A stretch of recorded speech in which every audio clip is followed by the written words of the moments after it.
E a mensagem de hoje é entre a noite e o milagre.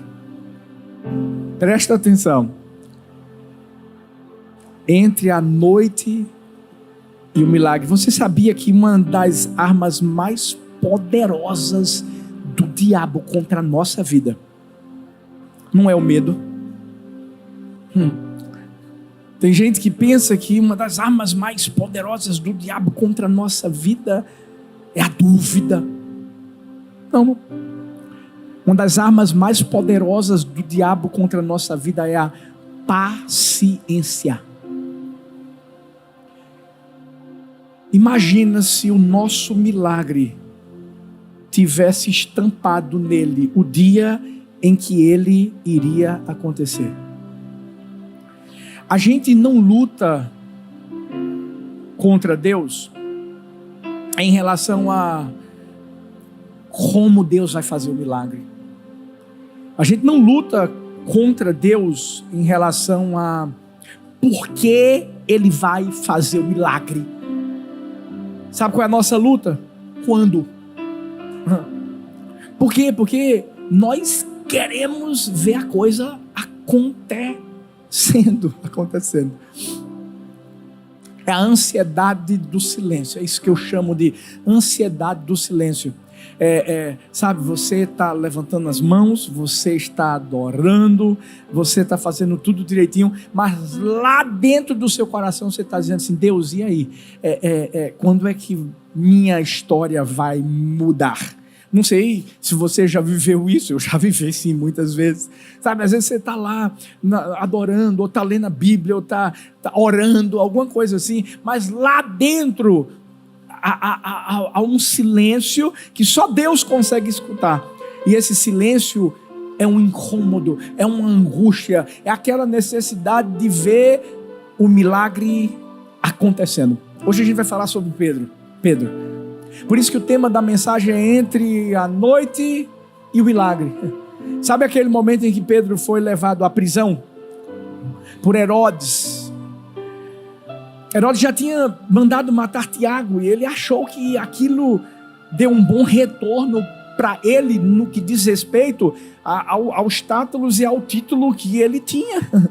As pessoas o aplaudiram, as pessoas amaram aquilo que ele fez. E aqui vem uma grande lição para mim, para você: cuidado com o público que te aplaude. Pessoas que se alimentam de aplausos e infelizmente acabam passando por cima de princípios, de valores, de atitudes morais.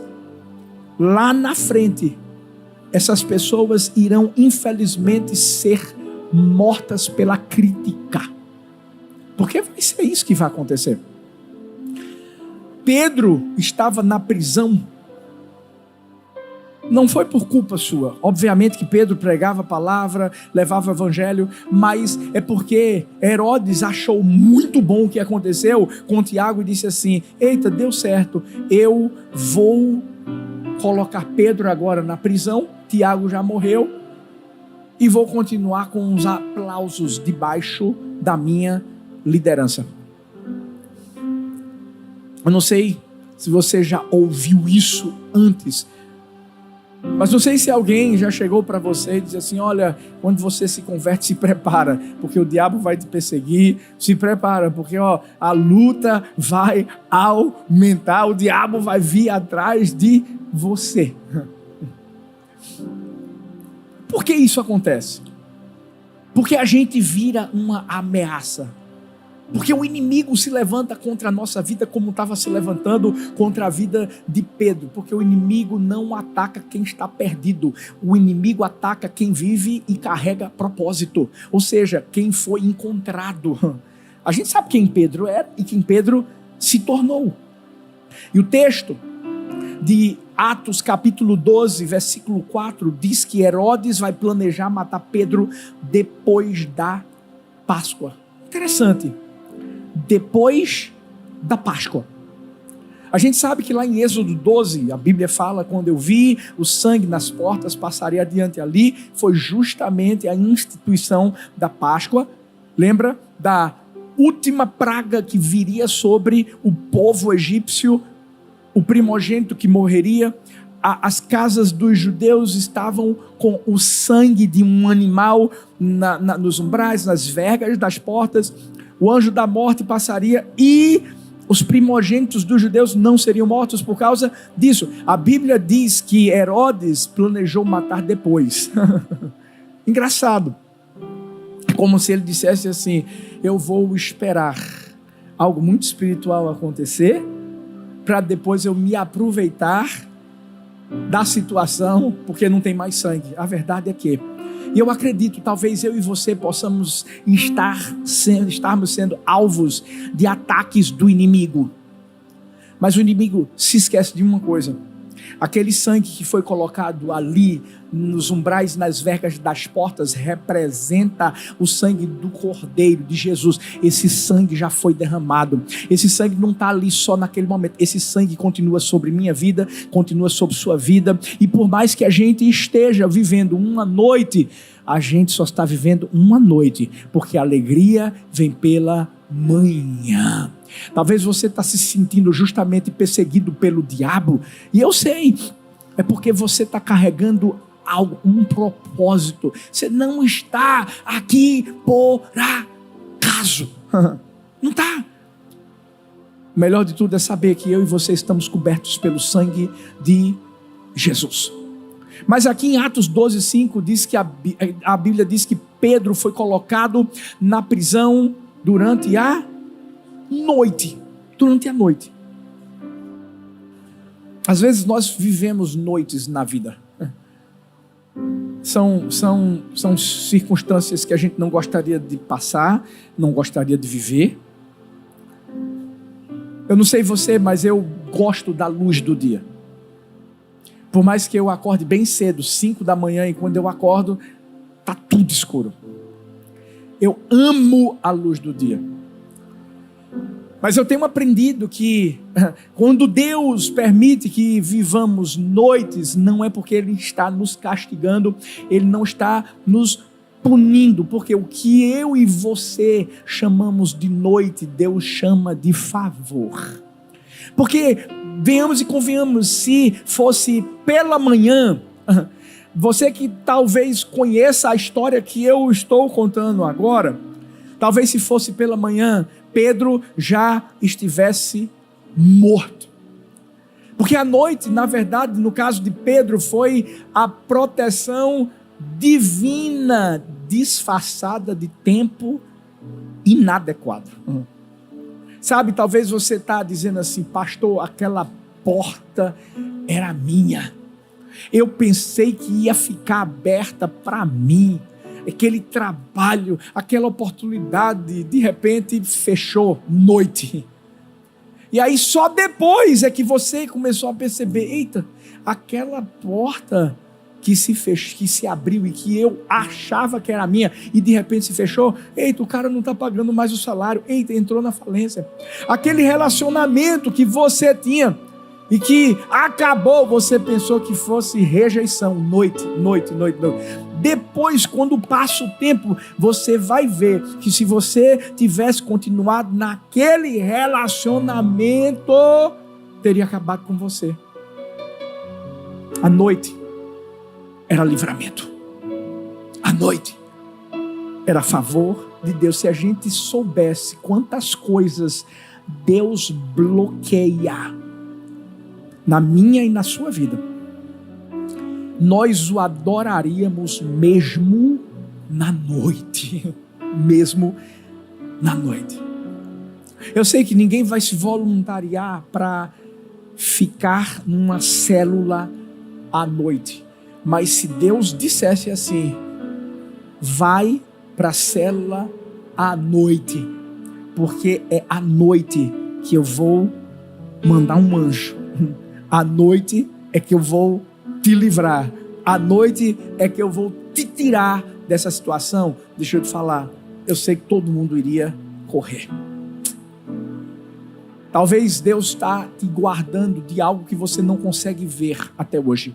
Você está na noite.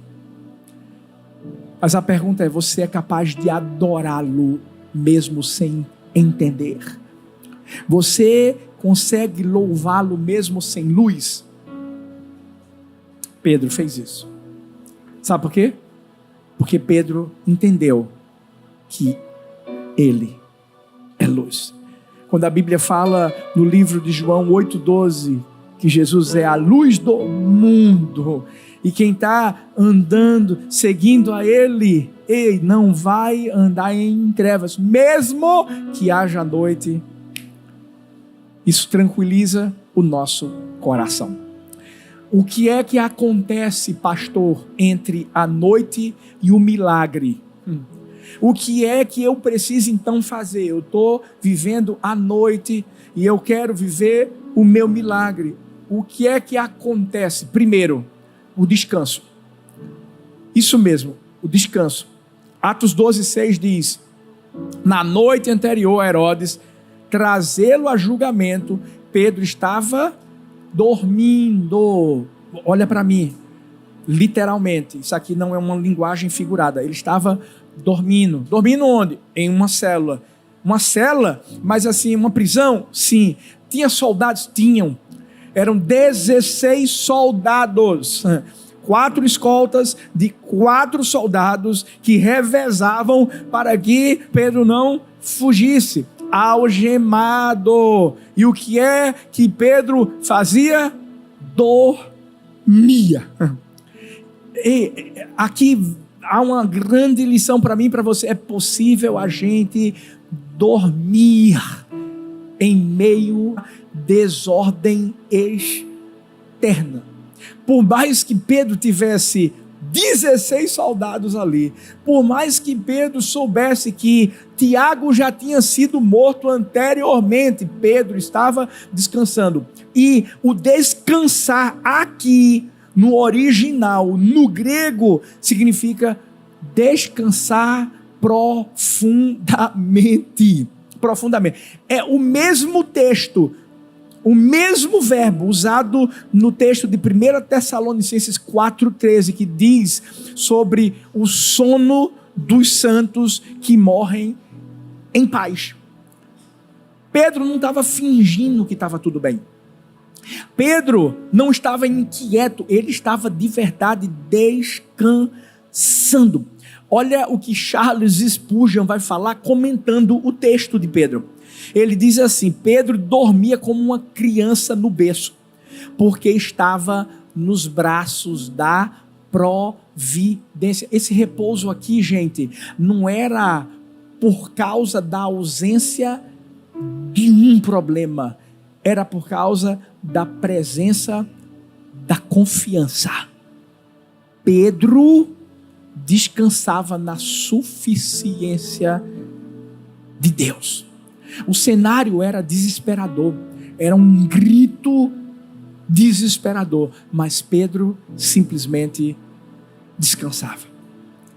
Eu acho que você já deve ter ouvido essa história, uma menininha que estava viajando num avião, e nesse momento há uma tempestade, uma turbulência muito grande, e as pessoas que estavam no avião começaram então a ficar desesperadas, né? Umas começaram a orar, outras começaram a gritar e não sabiam mais o que fazer, e essa menina fazia o quê? Fazia o que a Helena faz quando ela viaja com a gente, estava desenhando, tranquila, e uma pessoa que está do lado diz assim: você não está com medo não, minha linda? O avião está um pouco assim, né, balançando. Ela disse: não, estou não, porque o piloto é o meu pai, e ele disse que ia me levar para casa. Ponto final. Nós temos um piloto, gente, que arquitetou, que projetou somente o mundo todo. Com quem Pedro aprendeu a dormir no meio da tempestade? Com o Pai. Quem lembra que Pedro, os discípulos, dentro de um barquinho, tempestade, Jesus fazendo o quê? Dormindo. Eu tenho certeza absoluta. Quando eu chegar no céu, pergunta a Pedro: Mas uma das pessoas que deve ter falado com Jesus, não, o senhor não está incomodado não, que a gente vai morrer, foi Pedro, gente, pelo amor de Deus. Quem era o bocão? Era Pedro. Quem era o cara mais desesperado? Era Pedro. E Pedro provavelmente chegou de Jesus, o senhor não está vendo, vai morrer todo mundo, vai morrer todo mundo. Ele viu Jesus dormindo. Aí agora, Pedro estava dizendo assim, peraí, meu pai dormiu uma vez, quando estava numa tempestade, eu vou fazer a mesma coisa. A mesma coisa. Talvez você está aqui e você perdeu o sono. Você tem perdido o sono. Você não tem dormido. Você está inquieto. Você está angustiado. Você não consegue descansar em meio a tempestade. Deixa eu te falar. O Deus que não dorme está acordado por você. O Salmo 121:4 fala isso. Nós temos um general, gente, que não dorme, que não descansa. E o que ele está dizendo para mim e para você é: nada pode tirar o teu sono. Vai dormir. Descanso não é fuga, não. Descanso, gente, é você entender que tem alguém que cuida de você.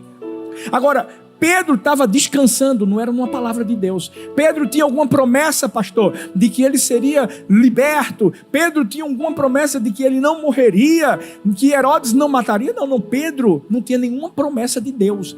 Pedro não tinha ouvido falar nada, pelo contrário, Pedro sabia que Tiago tinha morrido. Gente, Pedro estava descansando debaixo de uma sentença do inimigo. A mesma coisa fez Sadraque, Mesaque e Abednego.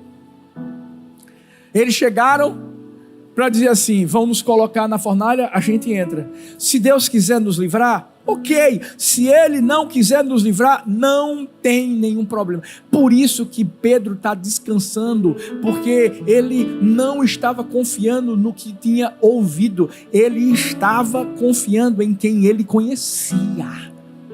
É isso que eu e você temos que fazer. Confiar em quem nós conhecemos. Quando a gente conhece o caráter de quem? De Deus. Quando a gente se torna íntimo de Deus e conhece o caráter de Deus, escuta, se acontece, é porque Ele está querendo fazer. Se não acontece, é porque tem algo muito melhor que Ele vai fazer. Por isso que Jesus diz assim: se possível, porque tudo é possível para o Senhor, passa de mim o cálice, mas contudo seja feita a tua vontade e não a minha. Dormir sob a palavra do inimigo. Sabe por quê? Porque você confia no Deus que já decretou o fim antes do começo. Pedro dorme, o céu se move. Deus hoje está dizendo para mim e para você: você não precisa lutar mais para provar que crê. Apenas durma e deixe eu agir. Eu acredito que o maior milagre não foi Pedro ser liberto da prisão, não. Ele vai ser. O maior milagre foi ele ter dormido dentro da prisão, meio ao caos, e ter visto a mão de Deus agindo na vida dele. O que é que acontece entre a noite e o milagre? Descanso. Fala para o seu irmão assim: olha, com aquele sorriso bonito, dá uma cutucada nele, porque ele pode estar dormindo, não é para dormir agora, é depois. E diz assim: descanse. Fala para o outro também, descanse. Segundo, o que é que acontece entre a noite e o milagre? A autoridade. Escuta, todo tipo de circunstância difícil que eu e você enfrentamos é porque existe uma autoridade sobre nossa vida. Atos 12:4 fala que Pedro estava preso, que estava no cárcere, tinham 4 escoltas de 4 soldados, e no outro dia ele, depois da Páscoa, na verdade, seria apresentado ao povo para ser morto. Gente, Pedro era o quê? Pedro era comandante? Pedro era general? Pedro era o quê, gente? Pescador. Gente, Herodes estava com medo de um pescador. Herodes estava prendendo um homem, não. Herodes estava tentando prender uma unção. Herodes sabia o que, pastor? O que o diabo também sabe de mim e de você. Herodes sabia que se Pedro fosse liberto, sabe Pedrão? O cara que no dia do Pentecostes se levantou para pregar e para falar de Jesus. Milhares de pessoas se converteram naquele dia, gente. Pedro foi o que Deus levantou para liderar. Liderar quem? Liderar a igreja dele. Havia uma unção. Posso te dizer uma coisa? A unção atrai proteção divina, atrai, mas também atrai oposição demoníaca. Por isso que você está se perguntando, pastor, por que tanta oposição? Pastor, por que tanta luta? Pastor, por que tanta dificuldade? Quanto mais intensa a guerra, maior a evidência do propósito. É porque você tem uma unção. É porque Deus te deu uma autoridade. Você está nos Estados Unidos porque você tem uma unção. Você está nessa nação porque Deus te deu autoridade. Você está aqui nesse lugar. Sabe para quê? Para alcançar vidas para Jesus. O diabo, o inferno nunca envia 16 soldados para prender alguém sem destino. Você tem um destino. E essa resistência do diabo é o reconhecimento de um potencial que Deus trouxe sobre a sua vida. Por isso que eu acredito, Pedro tinha medo mesmo, Herodes tinha medo mesmo, tinha medo de quem? De Pedro. Por quê? Porque o inferno reconhece a autoridade que você carrega. Thalita brinca, e é uma verdade, sabe? Deve ter um outdoor, um telão, com a minha foto, com a sua foto, é a nossa foto no inferno, dizendo assim, rapaz, se fulano, se o Beltrano, se Cicrano, se levantar hoje, rapaz, a gente vai perder. Porque é isso que Deus quer, levantar a mim e a você, com autoridade. Agora, a autoridade tem um preço. A autoridade tem um preço. Às vezes as pessoas olham para homens e mulheres com autoridade, que vivem uma unção e não sabem. Você consegue ver o brilho, mas você não consegue ver as lágrimas.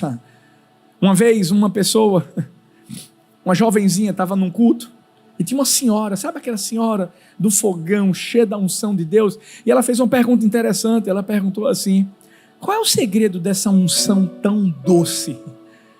E aquela senhorinha deu um sorriso para ela e disse assim, o segredo é simples, quebrei muitas vezes até exalar esse perfume. Sabe, essa fragrância do óleo vem da quebra da alma.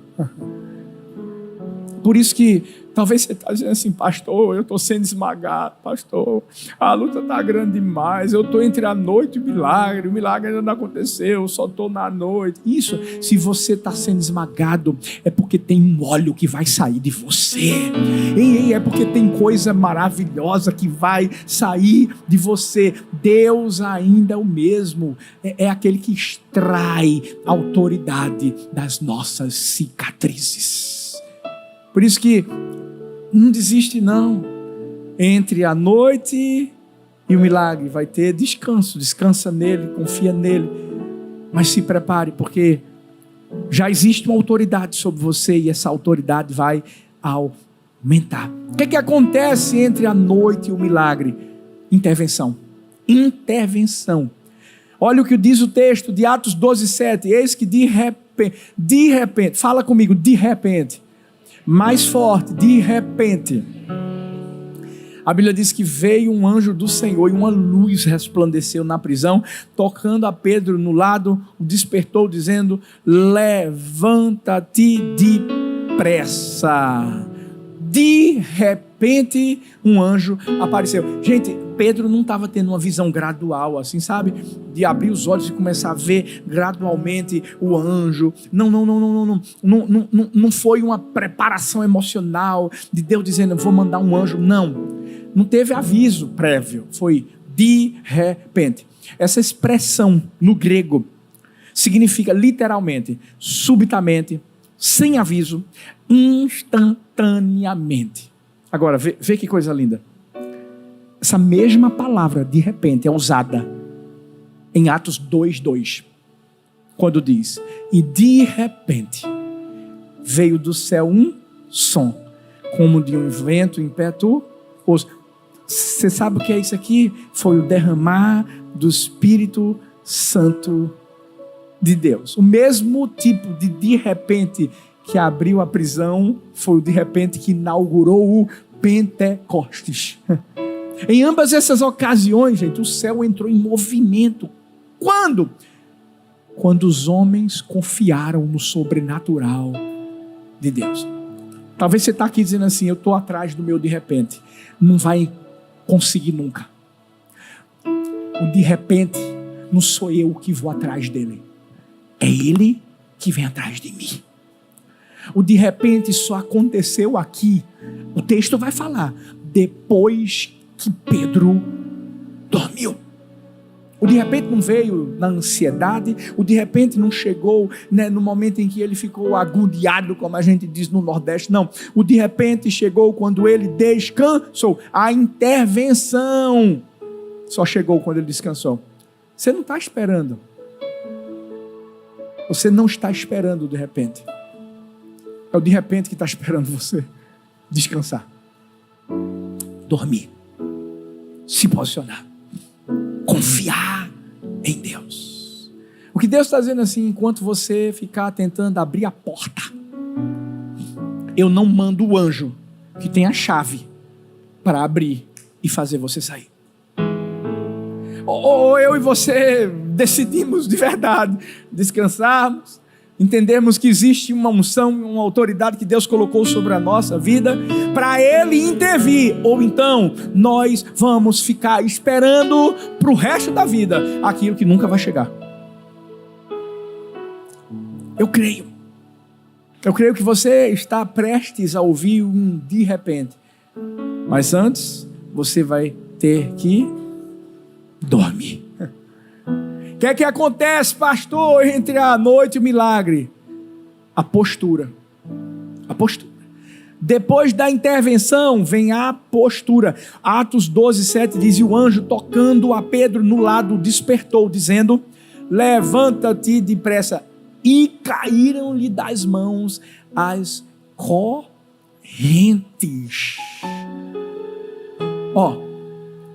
Apareceu uma luz, brilhou. Pedro fez o quê? Continuou deitado. E aí é nessa hora que o anjo toca nele e diz assim: bora, se levanta depressa, rapidamente. A Bíblia não diz que o anjo chegou primeiro, fez as correntes caírem, não. Primeiro disse assim: levanta-te depressa. Por quê? Porque a nossa tendência quando a gente está enfrentando uma noite é perder postura. Qual é a tendência nossa? É desanimar. Qual é a tendência nossa? É parar, é querer desistir. E é nessa hora que o anjo está dizendo assim para Pedro: Pedro, até agora você está fazendo a coisa certa, Pedro, mas espera aí, não é para ficar deitado o resto da vida. Tem um tempo de descansar, mas tem um tempo de se levantar. Talvez você está dizendo: Deus faz as correntes caírem. Deus está dizendo assim: levante-se. Faz o que você precisa fazer. Correntes só caem quando a gente obedece. Senão a gente vai ficar esperando o tempo todo. Mas fazer como Elias, deitado. Simplesmente querendo encerrar a história da sua vida daquela forma. O anjo vai dizer assim: levanta-te. Levanta-te. Talvez você diga assim: poxa, pastor, mas como é que Pedro vai se levantar se ele estava acorrentado? Como é que ele vai se levantar quando ele estava preso? Essa é a tensão da fé, gente. E fé é isso. Deus manda que eu e você nos movamos antes de mudar as circunstâncias que parecem nos aprisionar. Ou a gente confia no comando, ou a gente confia no contexto. Deus, eu não tenho condições. Deus não vai dar. Deus, e Deus só está dizendo assim: levante-se depressa. Infelizmente, tem muita gente que ainda está paralisada e por isso continua escravizada. E Deus está dizendo, se levanta. Deus está dizendo assim, levante-se na sua mente. Sabe por quê? Porque você continua paralisado, aceitando pensamentos de prisão. Deus está dizendo assim, se levante dentro da sua casa, retome o ambiente espiritual do seu lar, mostre quem é que manda aqui. Talvez Deus está dizendo assim, se levante no corpo, isso, mesmo sem força, talvez com diagnóstico negativo, mas crendo, a cura vai vir. Deus está dizendo assim, levante-se no propósito, mesmo sem aplausos, mesmo com críticas, porque quem é que te espera de pé? É Deus. Talvez Deus hoje está dizendo assim, se levante nas finanças. Deus está dizendo assim, começa a dar passos de fé, antes do recurso chegar. Sabe o que é isso? Postura. O anjo não removeu correntes antes, esperou Pedro se levantar. O céu só se move quando eu e você nos movemos pela fé. É assim, quando a gente obedece. Essa palavra levanta-te tem a mesma raiz de ressurreição. Em outras palavras, o anjo está falando literalmente, ressuscite-se. Volte à posição de pé. Volte à vida. O Deus que estava tirando Pedro da prisão foi o mesmo que tirou Lázaro do túmulo e é o mesmo que me tira, que te tira da noite escura, daquele lugar que para nós parece ser o nosso fim. Hoje Deus quer ressuscitar a nossa postura. Olha bem para mim. Eu não consigo ler sua mente. Eu não tenho esse poder de sondar o seu coração. Não sou eu que estou mandando você se levantar. Quem está mandando você se levantar é aquele que conhece o seu interior. E o que ele está dizendo é, independente do que você está vivendo, bora lá, eu quero você de pé. Eu não quero você com cabeça para baixo. Sabe a história daquela mulher encurvada há 18 anos? Não quero você olhando para o chão, quero você olhando para mim. Quando a Bíblia diz, eleva os meus olhos para os montes, de onde me virá o socorro. O meu socorro vem do Senhor que fez os céus e a terra. Continue olhando para Deus, continue olhando para o céu. Ei, postura. O que acontece entre a noite e o milagre? A libertação.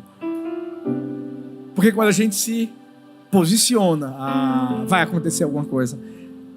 Atos 12, 7 e 8 diz, e as correntes caíram das mãos de Pedro, e o anjo lhe disse, cinge-te e calça as sandálias, e lança às costas a tua capa, e segue-me.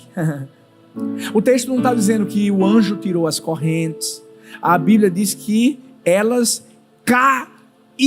Por quê? Porque quando Deus decide libertar, nem os grilhões conseguem te segurar mais. É a hora que eles dizem assim, eita, Deus interveio. Deus fez alguma coisa. O mais lindo é que foi uma libertação instantânea. Foi o de repente. Como a gente disse antes, o de repente estava esperando Pedro descansar em Deus, e as correntes estavam esperando Pedro se levantar. E aí, a gente vê o anjo abençoando e tirando Pedro daquela prisão. Por mais que ele estivesse num calabouço, por mais que ele estivesse num lugar que parecia que não tinha saída, por mais que ele estivesse num lugar sem luz, o anjo foi lá e apareceu. E eu quero que você entenda isso. Se você está pensando assim, pastor, mas a minha situação não tem jeito mais. A minha situação já chegou ao fim, pastor. Não tem mais como. Deus é especialista em nos encontrar nos lugares mais escuros da vida. Deus é especialista em de repente, mudar a situação que ninguém conseguiria mudar. Eu sei que tem gente que já deve ter vivido isso aqui. Eu tenho certeza, você está online, você já deve ter vivido alguma situação que você mesmo disse, meu Deus, agora não tem mais jeito não. Deus diz assim, peraí, eu sei que você está vivendo a noite, mas calma, eu sou a luz, vou trazer luz e você vai ver o que vai acontecer. Aleluia. Aqui são dadas 3 ordens que são simbólicas. Primeiro, vista-se, coloque sua roupa. Foi uma das orientações que o anjo deu. E roupa significa vestir-se novamente da sua identidade. Essa é a primeira coisa que o diabo tenta arrancar de você, roubar de você, sua identidade. Não esqueça que você é filho, não esqueça que você é filha, não esqueça que você tem um pai. Segunda ordem, coloca as sandálias, e sandálias a gente vê lá em Efésios 6,15, quando fala de calçar os pés em preparação ou prontidão do evangelho da paz. É missão, não deixa de cumprir a missão, não deixa de fazer a vontade de Deus. E depois a capa, que fala de unção, que fala de cobertura, que fala de você derramar sobre pessoas aquilo que Deus tem derramado na sua vida. Por quê, pastor? Deixa eu te dizer uma coisa, talvez você esteja vivendo uma noite, uma circunstância, talvez você esteja numa prisão, e Deus está dizendo assim, vou te tirar. E quando você sair, deixa eu te falar uma coisa, você não pode sair da mesma forma, você não pode sair do mesmo jeito. Você não vai sair com roupa de prisão, você vai sair vestido com roupas de promessa. Pessoas que ainda estão tentando entender o porquê, sabe? Porque Deus tem me tirado de certos ambientes. E Deus só está dizendo assim, pegue suas coisas, porque você não pode voltar mais para lá. Nem todos os vínculos que se encerram é porque deram errado, não. É porque Deus disse, já deu. Talvez é você que está vindo morar aqui. Talvez é você que vai voltar para o Brasil. E Deus está dizendo assim, já deu. Pega tudo. As correntes já caíram. Por isso que em Atos 12, 9, a Bíblia diz que Pedro saiu e o seguia, olha que coisa, sem saber que era real o que estava acontecendo, pensava que era uma visão. Peraí, Pedro ainda não tinha consciência do que estava vivendo, gente. Pedro estava andando na liberdade, mas ainda com a mente de cativo, de prisioneiro. Ele está fora da prisão, mas a prisão está dentro dele. Às vezes é isso que acontece com a gente. Quando Deus interrompe histórias e ciclos, escuta, deixa o que passou para trás e agora vai para frente, siga em frente, sem as roupas do passado, viva o novo.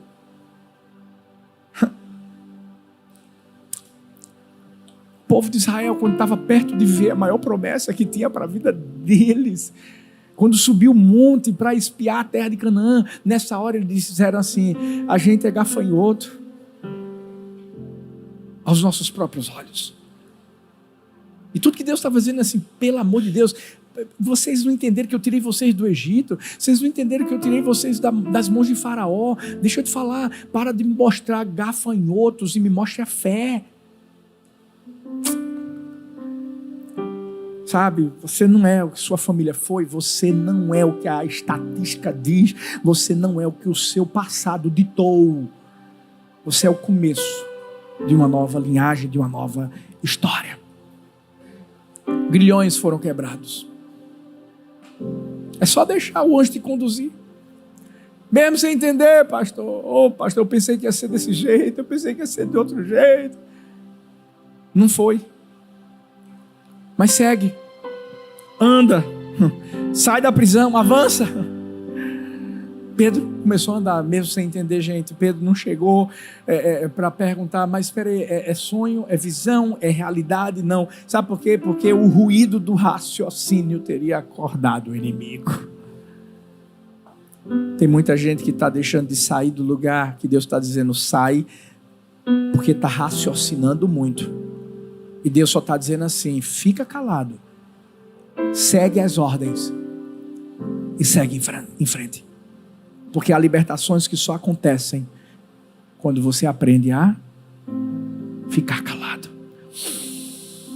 Atos 12:10 diz: quando passaram a primeira e a segunda guarda, chegaram ao portão de ferro que dava para a cidade, o qual se abriu por si mesmo, o último obstáculo. Olha que lindo. Quando Pedro se rende, o milagre acontece. O movimento certo de rendição é detectado. E milagre só responde a esse movimento. E aí vem o que, pastor? Em último lugar, o que é que acontece entre a noite e o milagre? A revelação. Esse é o momento em que você vai olhar e vai dizer: meu Deus, olha o que aconteceu, porque Atos 12:11 diz: então Pedro, caindo em si, disse: agora sei de fato que o Senhor enviou o seu anjo, me livrou das mãos de Herodes, de tudo o que o povo judeu esperava. Ele já estava livre, pastor, ele já estava fora da prisão, já estava. Só caiu em si depois? Sim. Foi esse momento que a revelação chegou até ele. Ele voltou a si mesmo, recobrou a consciência, como se ele tivesse despertado do transe, porque a expressão original no grego aqui, caiu em si, significa isso. Pedro tinha despertado, não da prisão, mas da incredulidade. E essa é a minha oração hoje, sabe? Que se eu e você estamos ainda na incredulidade, achando Deus não vai fazer, Deus não pode, que hoje a gente entenda que a gente já saiu da prisão. Deixa eu te dizer, a gente já saiu da prisão. Que a gente possa entender esse propósito com o nosso espírito. Essa é a hora em que Pedro diz assim: meu Deus, Deus me livrou de Herodes. Deus é especialista em frustrar as previsões do inferno. Eu ia ser morto. Era a palavra do inimigo. Mas Deus fez algo diferente. E esse é o momento em que Pedro entende que não saiu da prisão só para sobreviver. Ele saiu da prisão para testemunhar. Olha para mim, há um testemunho na noite que você está vivendo. Por isso que a Bíblia diz que ele, lá em Atos 12, 13 e 14, batendo Pedro à porta do portão, uma serva chamada Rode foi ouvir, conhecendo a voz de Pedro, de alegria, não abriu a porta, mas correndo para dentro, anunciou que Pedro estava diante do portão. Engraçado, Pedro está livre, mas ainda está do lado de fora. E quem é que reconhece ele? Uma serva chamada Rode. Sabe, Deus não procura apenas vozes que falam, Ele procura ouvidos que discernem. Rode era uma mulher, Rode era uma serva, Rode era jovem. Quem daria ouvidos a ela? E inicialmente ninguém deu ouvidos quando disse assim: bora! Pedro está aí do lado de fora. O povo estava orando por Pedro, gente. Impressionante. Muitas vezes nós estamos orando a Deus coisas que queremos e nós não acreditamos que podemos alcançar. Até que Pedro continua batendo. E as pessoas, diz Atos 12:16, abriram, viram-no e ficaram maravilhados. E aí é nesse momento que ele começa a falar o que foi que tinha acontecido. Pedro continua batendo. Esse bater aqui é o mesmo de Apocalipse 3:20, que diz: eis que estou à porta e bato. Isso é Deus batendo. Isso é Deus dizendo: eu estou aqui. Isso é Deus dizendo: eu estou cuidando. Isso é Deus dizendo assim: eu estou olhando você. A W. Tozer disse: o som mais misericordioso do Evangelho é o de um Deus que ainda bate. Ele bate, mas vai chegar uma hora que vai parar de bater. Sabe, a minha oração nessa manhã, eu queria que você ficasse em pé no seu lugar, por favor. É que a gente possa fazer o que o povo fez. Atos 12:17 diz: acenando-lhes com a mão para que se calassem, contou-lhes como o Senhor o tirara da prisão e disse: contai isto a Tiago e aos irmãos. Então saiu e foi para outro lugar. O povo creu. O povo ouviu o testemunho. O povo foi abençoado. Foi uma noite. Mas a noite passou. Eu posso declarar algo para sua vida nessa manhã. Por mais que seja amanhã, talvez você esteja vivendo uma noite. Mas a noite vai passar. A noite não é castigo, é favor, é cuidado, é amor de Deus sobre a sua vida. Feche seus olhos.